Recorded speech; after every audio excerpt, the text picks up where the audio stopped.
Hello everyone, welcome to my channel. आज बात करते हैं अपना इंटरव्यू एक्सपीरियंस को लेके आईबीपीएस पीओ का। तो ये इंटरव्यू मेरा 26 फरवरी को था और ये मेरा कोलकाता यूनाइटेड टावर में था। और जो इंटरव्यू का लोकेशन होता है वो आई थिंक कम्युनिकेशन एड्रेस के आधार पे होता है। बहुत लोग बोलते हैं कि मेंस के सेंटर के आधार पे भी होता है, डोंट नो एग्जैक्ट क्या है, लेकिन मेरे को लगता है शायद कम्युनिकेशन एड्रेस के अकॉर्डिंग वो देते होंगे। तो मेरा कम्युनिकेशन एड्रेस वेस्ट बंगाल का ही था। मैं करेंटली वेस्ट बंगाल में ही पोस्टेड हूँ, तो उसके अकॉर्डिंग उन्होंने कोलकाता में मेरा दिया था। और मेरा जो शिफ्ट था वो 1 बजे का था और पैनल 5 था। तो मैं वहाँ 12 बजे तक पहुँच गया था। फिर 1 बजे एंट्री हुई, फिर जाके हॉल में एक बैठा दिया गया।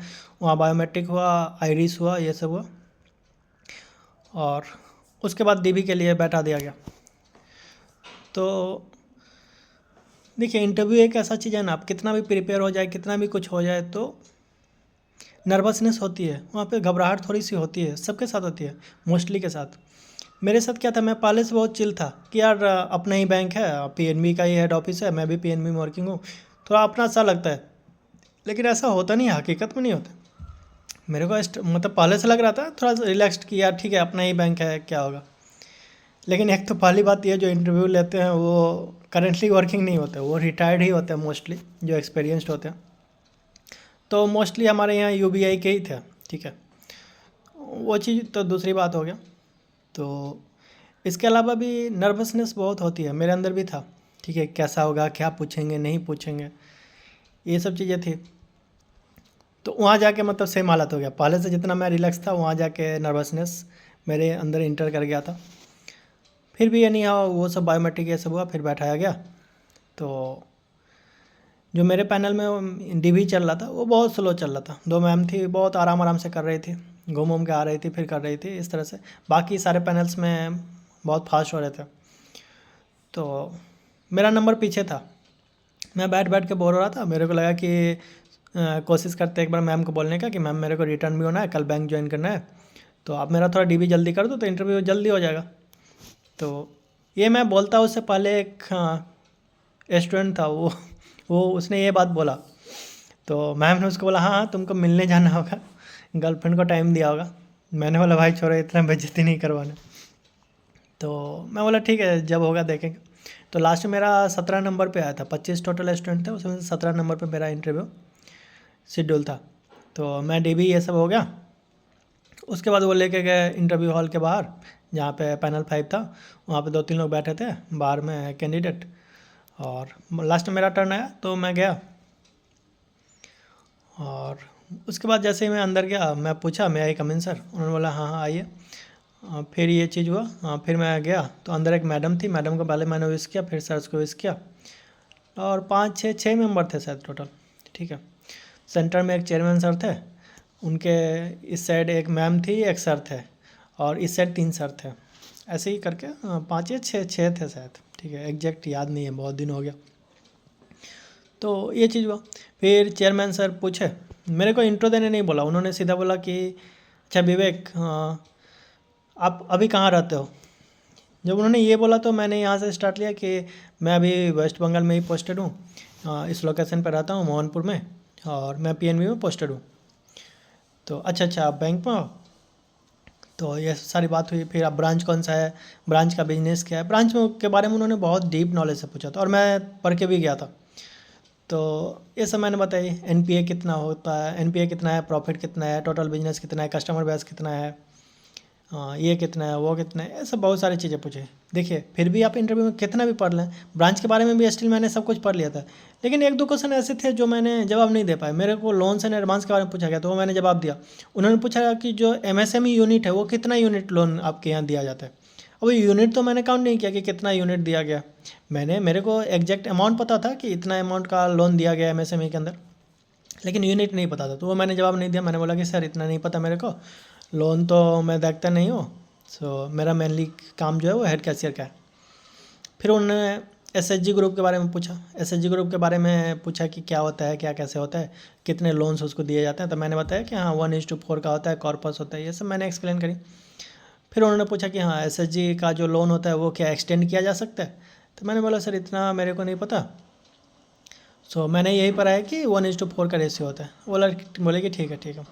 फिर मेरे को उन्होंने पूछा कि जो मेरा गैप था, जो मेरा कॉलेजिंग था और जो मेरा जॉब हुआ था पीएनबी का 22 में, उसके बीच में जो गैप था वो क्यों था, उसका जस्टिफिकेशन उन्होंने मांगा था, वो मैंने दिया था। तो ये हो गया। उसके बाद उन्होंने पास ऑन किया दूसरे मेंबर को। उन्होंने सबसे पहले पूछा कि बैंक क्या होता है, ठीक है। तो मैंने बताया बैंक का मतलब, मैं एक ही बार में सब कुछ बोल दिया कि जनरली डेफिनेशन तो यही होता है ना कि डिपॉजिट टेकिंग होता है, लोन देना होता है, लेकिन मैंने ये भी बोल दिया कि हाँ थर्ड पार्टी भी काम करती है, बैंक एश्योरेंस का भी काम करती है, उसके बाद टाई अप भी होता है, ये होता है, मतलब इस टाइप से मैंने एक्सप्लेन कर दिया जितना मेरे मन में था, मतलब कर दिया, ठीक है। उनके पूछने से पहले ही मैंने कर दिया और इस पर उन्होंने कुछ क्रॉस क्वेश्चन नहीं करा। फिर उन्होंने पूछा कि म्यूचुअल फंड क्या होता है, तो वो मैंने एक्सप्लेन करा म्यूचुअल फंड क्या होता है इस टाइप से। उसके बाद फिर उन्होंने चेयरमैन सर के पास दिया। चेयरमैन सर ने पूछा अच्छा बताओ आपका हॉबी क्या है। मैंने बोला सर मेरा हॉबी कुकिंग है और डायरी राइटिंग है। तो बोला अच्छा। तो मैम थी, मैम को सर ने बोला कि मैम कुकिंग हॉबी है इसका, पूछो आप कुकिंग से। तो मैम ने बोला ये कुकिंग में क्या पूछे। तो मैम बोले अच्छा बताओ कुकिंग में क्या सब कर लेते हो। मैंने बोला मैम सब कुछ कर लेता हूँ, बंगाल में स्पेशली जो मछली बनता है ना वो नॉर्थ इंडियन से अलग स्टाइल में बनता है, तो मैं खुद से मछली बनाता हूँ, ठीक है, और इन्जॉय करता हूँ बनाने को। ये सब बात है, ज़्यादा कुछ क्वेश्चन नहीं हुआ ऐसा। फिर उसके बाद मैम ने पूछा कि बेट मनी क्या होता है, तुम हेड कैशियर हो, बेट मनी क्या होता है बताओ। तो मैंने बताया बेट मनी के बारे में कि एक्सप्लेन क्या चीज़ है, ये होता है। तो उन्होंने बताया।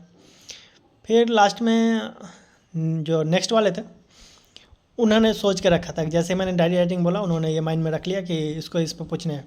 उन्होंने डायरी राइटिंग एक फेमस है, एनी फ्रैंक का एक डायरी राइटिंग है, ठीक है, उसका नाम अभी मेरे को नहीं याद आ रहा है। उस बुक डायरी राइटिंग का नाम उन्होंने पूछा कि ये किसने लिखा है, ये फेमस डायरी राइटिंग है। तो मैंने बोला सर अभी याद नहीं आ रहा है। तो बोले कि जानना चाहिए तुमको, ये तो फेमस डायरी राइटिंग तुम्हारा हैबिट है तो अच्छी बात है, लेकिन ये तो जानना चाहिए, फेमस राइटर है। मैं बोला कि हाँ सर जानना चाहिए लेकिन अभी याद नहीं आ रहा। बोले ठीक है कोई बात नहीं। उसके बाद उन्होंने पूछा कि अच्छा वाइट लेवल एटीएम और ब्राउन लेवल एटीएम क्या होता है। तो मैंने एक्सप्लेन किया कि वाइट लेवल एटीएम क्या होता है और ब्राउन लेवल एटीएम क्या होता है। वाइट लेवल एटीएम में जो कैश का मैनेजमेंट और ये सब प्रेमिस ये सब कुछ होता है वो थर्ड पार्टी के हाथ में होता है, ठीक है, बैंक के हाथ में नहीं होता, जैसे इंडी कैश हो गया टाटा का, उस टाइप से। और ब्राउन लेवल एटीएम में प्रीमिस होते हैं थर्ड पार्टी का और जो मैनेजमेंट होता है वो बैंक करती है। तो उन्होंने बोला अच्छा ऐसा होता है क्या। तो मेरे को ये मतलब कॉन्फिडेंस था इसमें कि हाँ यही होता है, तो मैंने बोला हाँ सर यही होता है। वो हमेशा कोशिश करेंगे आपको कि घुमाने का, ठीक है, आपका वो कॉन्फिडेंस ये करेंगे कि आप मतलब क्या बोल रहे हैं, आपको घुमाने का कोशिश करेंगे वो, ठीक है। तो ये हो गया। फिर उन्होंने बोला अच्छा ठीक है। फिर उन्होंने लास्ट वाले मेंबर को जो लास्ट एक ऑब्जर्वर टाइप से होते हैं, वो ज़्यादा क्वेश्चन पूछते नहीं, वो आराम आराम से आपको देखते रहेंगे, ऑब्जर्व करते रहेंगे। तो जो लास्ट वाले थे उन्होंने मेरे से पूछा कि अच्छा आपका ब्रांच कौन सा है, इलेक्ट्रॉनिक्स एंड कम्युनिकेशन। तो बताइए क्या यूज क्या है इलेक्ट्रॉनिक्स एंड कम्युनिकेशन। मैंने बताया कि सर इलेक्ट्रॉनिक्स ऐसे ऐसे जितना भी कंप्यूटर है, चिप्स हो गया, सॉफ्टवेयर हो गया, सब तो कंप्यूटर से इलेक्ट्रॉनिक्स से ही रिलेटेड है। तो ये हो गया। बोले अच्छा कम्युनिकेशन का क्या है भैया। यहाँ पे मेरा मतलब माइंड में कुछ नहीं आ रहा था कि यार कम्युनिकेशन क्या मतलब, मेरे दिमाग में उस टाइम ये चला था कि कम्युनिकेशन मतलब टॉकिंग जो होता है एक दूसरे से कम्युनिकेट करना, उस टाइप से, मतलब मैं सोच रहा था कि इसका क्या होता है। फिर बोला सर ध्यान नहीं आ रहा अभी, इस टाइप से मैंने बोला। फिर उन्होंने अरे जितना वाईफाई हो गया, राउटर हो गया, मॉडेम हो गया, सब तो कम्युनिकेशन के अंदर आता है, ये सब देखा नहीं तुमने ब्रांच में। तो मैं बोला हाँ सर देखा है, होता है सर। ये सारी चीज़ें हो गई। तो मोस्टली मोर और लेस यही सारे क्वेश्चंस थे। और मैंने शायद कहीं लिख के रखा है, मैं कोशिश करूँगा कि उसको डालने का, उसको सम अप करके एक छोटा सा ये करके डाल देने का, ठीक है। और उसके बाद फिर लास्ट में सर ने बोला कि ठीक है विवेक आपका इंटरव्यू ख़त्म होता है, आप जा सकते हैं, all the best, wish you all the very best. हो गया। इसके बाद मैंने थैंक यू बोल के निकल गया। तो ये ओवरऑल मेरा एक्सपीरियंस था। इसमें आप जज नहीं कर सकते कि आपने क्या, मेरे से लगभग जो भी क्वेश्चन थे लगभग तो मैंने सारे जवाब दिए थे, एक दो छोड़ के। एक तो करेंट अफेयर्स वाला मेरे को थोड़ा भी ध्यान नहीं था, और एक और ध्यान नहीं था, वो कम्युनिकेशन वाला दिमाग में नहीं आया, इस और वो एक डायरी राइटिंग वाला नहीं आया। इसके अलावा जो भी और भी दो चार क्वेश्चंस थे बैंकिंग रिलेटेड, वो सब मैंने जवाब दिया, ठीक है। तो अब जज नहीं कर सकते कि क्या मार्क्स मिलेगा नहीं मिलेगा, अच्छा मिलेगा बुरा मिलेगा, इस टाइप से। और बात रही कम्युनिकेशन मीडियम की, तो उन्होंने हिंदी में ये स्टार्ट किया था, तो मैंने सारे जवाब हिंदी में ही दिए थे। और बहुत का ये डाउट होता है कि हिंदी में दे या इंग्लिश में। तो देखिए आप जिसमें कंफर्टेबल, आईबीपीएस में ज़्यादा प्रॉब्लम नहीं होता है, ठीक है, क्योंकि सब तो इधर के ही होते हैं ना, जो साउथ के होंगे वही थोड़ा उनको हिंदी समझने में प्रॉब्लम होती है, बाकी सब हिंदी में कंफर्टेबल होते हैं। तो आप जिस भाषा में कंफर्टेबल है आप दे सकते हैं। जनरली बोला जाता है कि यदि इंग्लिश में पूछ रहे थे इंग्लिश में जवाब दें, हिंदी में बोल रहे थे हिंदी में जवाब दो। लेकिन आप मान लीजिए आपका इंग्लिश बिल्कुल ही अच्छा नहीं है, आप इंग्लिश 2 लाइन भी अच्छा से नहीं बोल पाते हैं, तो उस वे में क्या होगा कि आप जो कम्युनिकेट करना चाहते हैं, आप जो कॉन्वे करना चाहते हो वो अच्छे से कॉन्वे नहीं कर पाएंगे। तो कोई अल्टीमेटली कोई बेनिफिट नहीं है ना। आप मान लीजिए कि कोई आपको हिंदी में कुछ चीज़ बेटर एक्सप्लेन कर सकते हैं, और होता है ऐसा, हम जो बोलचाल में एक्सप्लेन करते हैं वो हिंदी में बेटर एक्सप्लेन करते हैं। तो कम्युनिकेशन कोई बैरियर नहीं है, स्पेशली आईबीपीएस में। एसबीआई तो मैंने दिया नहीं है तो मेरे को ज़्यादा आइडिया नहीं है। इससे पहले मैंने एक आईडीबीआई का इंटरव्यू दिया था असिस्टेंट मैनेजर का, तो उसमें उन्होंने पूरा इंग्लिश ही बोला था, ठीक है, स्टार्टिंग से इंग्लिश ही बोला था। तो उस टाइम मेरे को ज़्यादा आइडिया भी नहीं था और मेरा फर्स्ट इंटरव्यू था, तो मैं जैसे जैसे हुआ इंग्लिश में मैंने जवाब दिया था, और कुछ खास मार्क्स भी नहीं आते मेरे, 58 के आसपास मार्क्स आए थे। लेकिन इस बार थोड़ा सा मैंने प्रिपेयर भी करा था, और इंटरव्यू का प्रिपेयर कैसे करा मैंने ये नेक्स्ट वीडियो में बता देंगे, सोर्सेज क्या थे मेरे और ये सब। और मैंने करा था इंटरव्यू का प्रिपरेशन, मैंने प्री मेंस से ज़्यादा करा था, क्योंकि ये लास्ट स्टेज था।